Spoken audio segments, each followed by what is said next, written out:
سانگھڑ سے رپورٹ کر رہے ہیں حسنین عاشق ساند۔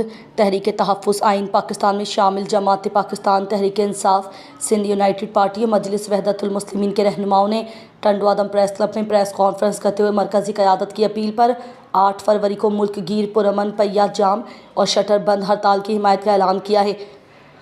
پریس کانفرنس سے خطاب کرتے ہوئے کامریڈ محمد خان پہور، محسن خان مہمند، سید گدا حسین شاہ اور دیگر رہنماؤں نے کہا کہ 8 فروری کو عوامی مینڈیٹ کو نظر انداز کیے جانے کے بعد ملک سیاسی اور معاشی عدم استحکام کا شکار ہوا، جس کے باعث ادارے کمزور اور مہنگائی میں اضافہ ہوا ہے۔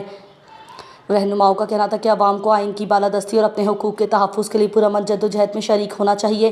اسی مقصد کے تحت 8 فروری کو پہیہ جام اور شٹر بند ہڑتال کی جائے گی۔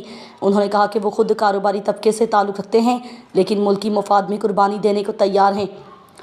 انہوں نے تاجروں اور شہریوں سے اپیل کی کہ ایک دن کے لیے کاروبار بند کر کے انصاف اور قانون کی حکمرانی کے لیے آواز بلند کریں۔ رہنماؤں نے مزید کہا کہ ان کا مطالبہ صرف یہ ہے کہ تمام ادارے آئینی حدود میں رہ کر قانون کے مطابق کام کریں۔